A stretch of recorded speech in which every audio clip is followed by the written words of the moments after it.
ಇದೀಗ ಬಂಗ್ಲೆಗುಡ್ಡೆಯಲ್ಲಿ ಸಿಕ್ಕ ಅಸ್ಥಿ ಪಂಜರ ಎಸ್ಐಟಿ ಅಧಿಕಾರಿಗಳು ಮತ್ತು ಪುತ್ತೂರು ಎಸಿ ನಡುವೆ ತಿಕ್ಕಾಟಕ್ಕೆ ಕಾರಣವಾಗಿದೆ ಅನ್ನೋ ಚರ್ಚೆ ಕಾವೇರ್ತಾ ಇದೆ.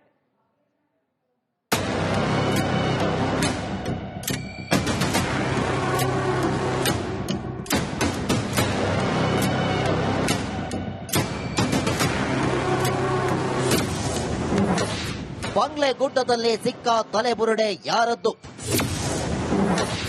ಅಧಿಕಾರಿಗಳ ನಡುವೆ ತಿಕ್ಕಾಟ ಹಚ್ಚಿತ ಅಸ್ಥಿ ಪಂಜರ. ಧರ್ಮಸ್ಥಳದ ದಟ್ಟಾರಣ್ಯದಲ್ಲಿರುವ ನಿಗೂಢ ಸಮಾಧಿಗಳ ಬೆನ್ನತ್ತಿರುವ ಎಸ್ಐಟಿ ಹಗಲು ರಾತ್ರಿ ಎನ್ನದೆ ತಲೆಬುರುಡೆಗಾಗಿ ಹುಡುಕಾಡುತ್ತಿದೆ. ನಿಗೂಢ ವ್ಯಕ್ತಿ ತೋರಿದ ಸ್ಥಳಗಳನ್ನ ಗುರುತು ಹಾಕಿ ಎಲುಬಿಗಾಗಿ ಭೂಮಿಯನ್ನ ಬಗೆಯುತ್ತಿದೆ. ಪುತ್ತೂರು ಎಸಿ ಸ್ಟೆಲ್ಲಾ ವರ್ಗೀಸ್ಗೆ ಉತ್ಖನನ ಹೊಣೆ ಹೆಗಲೇರಿತು. ಇಷ್ಟು ದಿನ ಒಂದೇ ಕೋನದಲ್ಲಿ ಕಾರ್ಯಾಚರಣೆ ನಡೆಸುತ್ತಿದ್ದ ಅಧಿಕಾರಿಗಳಿಗೆ ಒಂದು ಅಸ್ಥಿ ಪಂಜರದಿಂದ ತಿಕ್ಕಾಟ ಶುರುವಾಗಿದೆ ಅನ್ನೋ ಗುಲ್ಲೆಬ್ಬಿದೆ.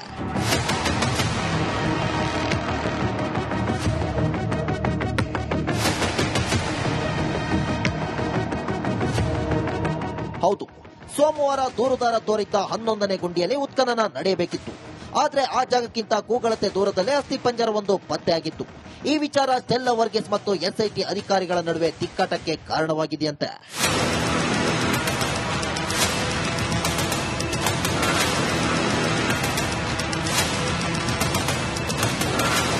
ಸೋಮವಾರ ಬೆಳಿಗ್ಗೆ 11:30 ಸುಮಾರಿಗೆ ಎಸ್ಐಟಿ ಅಧಿಕಾರಿಗಳ ತಂಡ ಕಾಡಿಗೆ ತೆರಳಿತು. ನಿಗೂಢ ವ್ಯಕ್ತಿ ಜೊತೆಗೆ ಪುತ್ತೂರು ಎಸಿ, ವೈದ್ಯಾಧಿಕಾರಿಗಳು, ಎಫ್ಎಸ್ಎಲ್ ತಜ್ಞರು ಮತ್ತು ಅರಣ್ಯ ಮತ್ತು ಕಂದಾಯ ಅಧಿಕಾರಿಗಳು ಸಮಾಧಿ ಉತ್ಖನನಕ್ಕಾಗಿ ಹೋಗಿದ್ರು.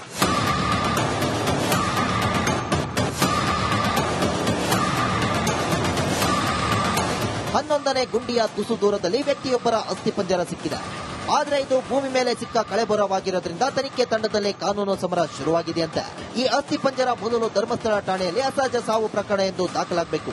ಆ ಬಳಿಕ ನಮಗೆ ಕೇಸ್ ವರ್ಗಾವಣೆಯಾಗಲಿ ಅನ್ನೋದು ಎಸ್ಐಟಿ ಅಧಿಕಾರಿಗಳ ವಾದವಂತೆ. ಆದರೆ ಇದೆಲ್ಲ ಬೇಡ, ನೀವು ಕೇಸ್ ದಾಖಲಿಸಿಕೊಳ್ಳಿ ಎಂದು ಸ್ಟೆಲ್ಲಾ ವರ್ಗೀಸ್ ಹೇಳಿದ್ದಾರಂತೆ. ಇದೇ ವಿಚಾರವಾಗಿ ಇದೀಗ ಅಧಿಕಾರಿಗಳ ನಡುವೆ ತಿಕ್ಕಾಟ ಹೆಚ್ಚಿದೆ ಅನ್ನೋದು ಭಾರಿ ಚರ್ಚೆಗೆ ಕಾರಣವಾಗಿದೆ. ಅಲ್ಲಿ ಸಿಗ್ತಾ ಇರುವಂತಹ ಅಸ್ಥಿಪಂಜರಗಳು, ಮನುಷ್ಯನ ಅಸ್ಥಿಗಳು ಎಲ್ಲ ಇದೆಯಲ್ಲ, ಅದು ಭೂಮಿ ಒಳಗೆ ಸಿಗುತ್ತಾ ಅಥವಾ ಹೊರಗೆ ಸಿಗುತ್ತಾ ಅನ್ನುವಂಥ ಪ್ರಶ್ನೆ ಅಲ್ಲ. ಅಲ್ಲಿ ಮೂಲಭೂತವಾಗಿ ನಾವು ಯೋಚನೆ ಮಾಡಬೇಕಾಗಿರೋದು, ಇಡೀ ಎಸ್ಐಟಿನ ಮಾಡಿರುವಂತದ್ದೇ ಆ ಅನ್ಐಡೆಂಟಿಫೈಡ್ ಬಾಡೀಸ್ನ ಅಸ್ಥಿಪಂಜರಗಳನ್ನ ಕಲೆಕ್ಟ್ ಮಾಡಿ ಅವುಗಳನ್ನ ಮತ್ತೆ ಎಫ್ಎಸ್ಎಲ್ ಕಳಿಸಿ ಎಫ್ಎಸ್ಎಲ್ ಮೂಲಕ ಅದು ಯಾರ್ದು ಅಂತೇಳಿ ಐಡೆಂಟಿಫೈ ಮಾಡೋದು, ಅದ್ರ ಮೂಲಕ ಇನ್ವೆಸ್ಟಿಗೇಷನ್ ಮುಂದುವರಿಸಿಕೊಂಡು ಹೋಗೋದು ಅನ್ನೋಂಥದ್ದು ಅಲ್ಲಿ ನಿಜವಾದಂತಹ ಒಂದು ಉದ್ದೇಶ ಆಗಿದ್ದು.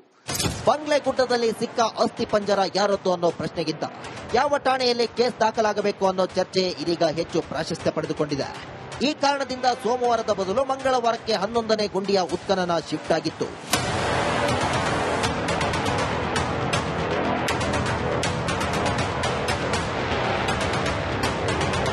ನಿನ್ನೆ ಗುಡ್ಡದಲ್ಲಿ ಸಿಕ್ಕ ಕಳೆಬರ ಆತ್ಮಹತ್ಯೆ ಮಾಡಿಕೊಂಡ ವ್ಯಕ್ತಿಯದ್ದ ಎಂಬ ಶಂಕೆ ಇದೆ. ಈಗ ತನಿಖೆ ಆಗ್ತಿರುವ ಪ್ರಕರಣಕ್ಕೂ ಈ ಅಸ್ಥಿ ಪಂಜರಕ್ಕೂ ಸಂಬಂಧ ಇದೆಯಾ?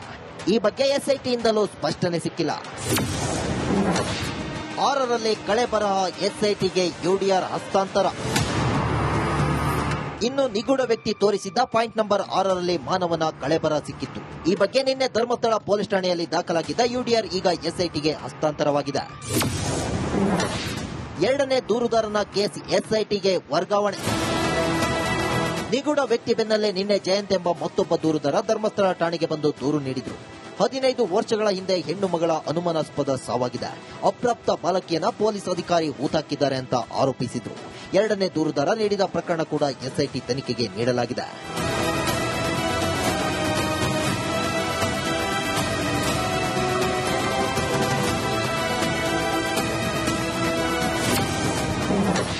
ಹನ್ನೊಂದು 12ನೇ ಪಾಯಿಂಟ್ನಲ್ಲೇ ಸಿಕ್ಕಿದ್ದು ಬರೀ ಮಣ್ಣು. ಎಸ್ಐಟಿ ಅಧಿಕಾರಿಗಳು ಇವತ್ತು ಕೂಡ ಧರ್ಮಸ್ಥಳದಲ್ಲಿ ತಲೆಬುರುಡೆಗಾಗಿ ಹುಡುಕಾಡಿದ್ರು. 11 ಹಾಗೂ 12ನೇ ಪಾಯಿಂಟ್ನಲ್ಲಿ ಸಮಾಧಿಯನ್ನ ಬಗೆದು. ಆದರೆ ಈ 2 ಪಾಯಿಂಟ್ಗಳಲ್ಲಿ ಯಾವುದೇ ಕಳೆಬರ ಕೂಡ ಪತ್ತೆಯಾಗಿಲ್ಲ. ಅಸ್ಥಿ ಪಂಜರ ಹುಡುಕಿ ಹೊರಟ ತನಿಖಾಧಿಕಾರಿಗಳಿಗೆ ಇವತ್ತು ಸಿಕ್ಕಿದ್ದು ಬರೀ ಮಣ್ಣು ಮಣ್ಣು ಮಣ್ಣು. Bureau report, republic Kannada. ಇದೀಗ ಬಂಗ್ಲೆಗುಡ್ಡೆಯಲ್ಲಿ ಸಿಕ್ಕ ಅಸ್ಥಿ ಪಂಜರ ಎಸ್ಐಟಿ ಅಧಿಕಾರಿಗಳು ಮತ್ತು ಪುತ್ತೂರು ಎಸಿ ನಡುವೆ ತಿಕ್ಕಾಟಕ್ಕೆ ಕಾರಣವಾಗಿದೆ ಅನ್ನೋ ಚರ್ಚೆ ಕಾವೇರ್ತಾ ಇದೆ.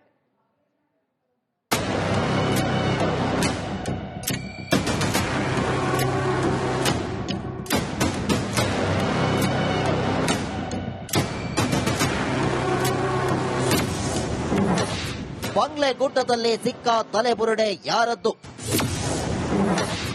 ಅಧಿಕಾರಿಗಳ ನಡುವೆ ತಿಕ್ಕಾಟ ಹಚ್ಚಿತ ಅಸ್ಥಿಪಂಜರ. ಧರ್ಮಸ್ಥಳದ ದಟ್ಟಾರಣ್ಯದಲ್ಲಿರುವ ನಿಗೂಢ ಸಮಾಧಿಗಳ ಬೆನ್ನತ್ತಿರುವ ಎಸ್ಐಟಿ ಹಗಲು ರಾತ್ರಿ ಎನ್ನದೆ ತಲೆಬುರುಡೆಗಾಗಿ ಹುಡುಕಾಡುತ್ತಿದೆ. ನಿಗೂಢ ವ್ಯಕ್ತಿ ತೋರಿದ ಸ್ಥಳಗಳನ್ನ ಗುರುತು ಹಾಕಿ ಎಲುಬಿಗಾಗಿ ಭೂಮಿಯನ್ನ ಬಗೆಯುತ್ತಿದೆ. ಪುತ್ತೂರು ಎಸಿ ಸ್ಟೆಲ್ಲಾ ವರ್ಗೀಸ್ಗೆ ಉತ್ಖನನ ಹೊಣೆ ಹೆಗಲೇರಿತು. ಇಷ್ಟು ದಿನ ಒಂದೇ ಕೋನದಲ್ಲಿ ಕಾರ್ಯಾಚರಣೆ ನಡೆಸುತ್ತಿದ್ದ ಅಧಿಕಾರಿಗಳಿಗೆ ಒಂದು ಅಸ್ಥಿಪಂಜರದಿಂದ ತಿಕ್ಕಾಟ ಶುರುವಾಗಿದೆ ಅನ್ನೋ ಗುಲ್ಲೆಬ್ಬಿದೆ.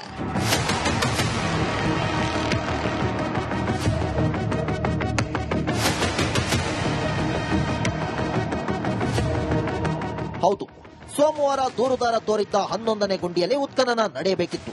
ಆದರೆ ಆ ಜಾಗಕ್ಕಿಂತ ಕೂಗಳತೆ ದೂರದಲ್ಲೇ ಅಸ್ಥಿಪಂಜರವೊಂದು ಪತ್ತೆಯಾಗಿತ್ತು.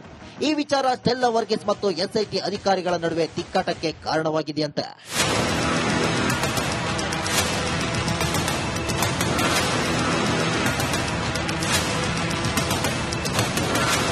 ಸೋಮವಾರ ಬೆಳಿಗ್ಗೆ 11:30 ಸುಮಾರಿಗೆ ಎಸ್ಐಟಿ ಅಧಿಕಾರಿಗಳ ತಂಡ ಕಾಡಿಗೆ ತೆರಳಿತು.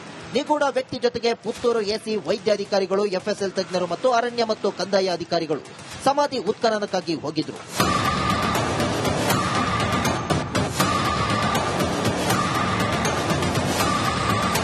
ಹನ್ನೊಂದನೇ ಗುಂಡಿಯ ತುಸು ದೂರದಲ್ಲಿ ವ್ಯಕ್ತಿಯೊಬ್ಬರ ಅಸ್ಥಿಪಂಜರ ಸಿಕ್ಕಿದೆ.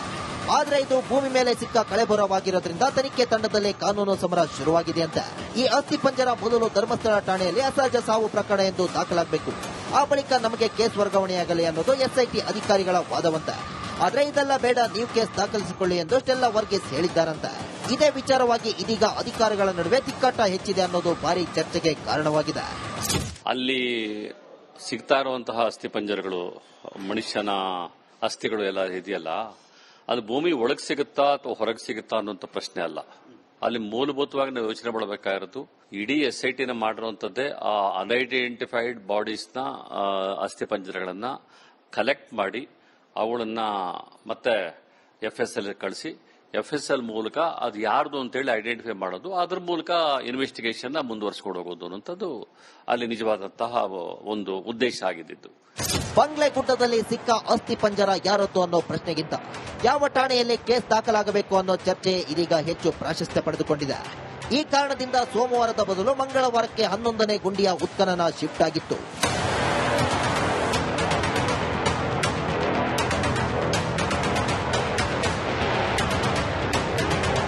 ನಿನ್ನೆ ಗುಡ್ಡದಲ್ಲಿ ಸಿಕ್ಕ ಕಳೆಬರ ಆತ್ಮಹತ್ಯೆ ಮಾಡಿಕೊಂಡ ವ್ಯಕ್ತಿಯದ್ದ ಎಂಬ ಶಂಕೆ ಇದೆ. ಈಗ ತನಿಖೆ ಆಗ್ತಿರುವ ಪ್ರಕರಣಕ್ಕೂ ಈ ಅಸ್ಥಿಪಂಜರಕ್ಕೂ ಸಂಬಂಧ ಇದೆಯಾ? ಈ ಬಗ್ಗೆ ಎಸ್ಐಟಿಯಿಂದಲೂ ಸ್ಪಷ್ಟನೆ ಸಿಕ್ಕಿಲ್ಲ. 6ರಲ್ಲಿ ಕಳೆಬರಹ, ಎಸ್ಐಟಿಗೆ ಯುಡಿಆರ್ ಹಸ್ತಾಂತರ. ಇನ್ನು ನಿಗೂಢ ವ್ಯಕ್ತಿ ತೋರಿಸಿದ್ದ ಪಾಯಿಂಟ್ ನಂಬರ್ 6ರಲ್ಲಿ ಮಾನವನ ಕಳೆಬರ ಸಿಕ್ಕಿತ್ತು. ಈ ಬಗ್ಗೆ ನಿನ್ನೆ ಧರ್ಮಸ್ಥಳ ಪೊಲೀಸ್ ಠಾಣೆಯಲ್ಲಿ ದಾಖಲಾಗಿದ್ದ ಯುಡಿಆರ್ ಈಗ ಎಸ್ಐಟಿಗೆ ಹಸ್ತಾಂತರವಾಗಿದೆ. 2ನೇ ದೂರುದಾರನ ಕೇಸ್ ಎಸ್ಐಟಿಗೆ ವರ್ಗಾವಣೆ. ನಿಗೂಢ ವ್ಯಕ್ತಿ ಬೆನ್ನಲ್ಲೇ ನಿನ್ನೆ ಜಯಂತ್ ಎಂಬ ಮತ್ತೊಬ್ಬ ದೂರುದಾರ ಧರ್ಮಸ್ಥಳ ಠಾಣೆಗೆ ಬಂದು ದೂರು ನೀಡಿದ್ರು. 15 ವರ್ಷಗಳ ಹಿಂದೆ ಹೆಣ್ಣು ಮಗಳ ಅನುಮಾನಾಸ್ಪದ ಸಾವಾಗಿದೆ. ಅಪ್ರಾಪ್ತ ಬಾಲಕಿಯನ್ನ ಪೊಲೀಸ್ ಅಧಿಕಾರಿ ಹೂತಾಕಿದ್ದಾರೆ ಅಂತ ಆರೋಪಿಸಿದ್ರು. 2ನೇ ದೂರುದಾರ ನೀಡಿದ ಪ್ರಕರಣ ಕೂಡ ಎಸ್ಐಟಿ ತನಿಖೆಗೆ ನೀಡಲಾಗಿದೆ.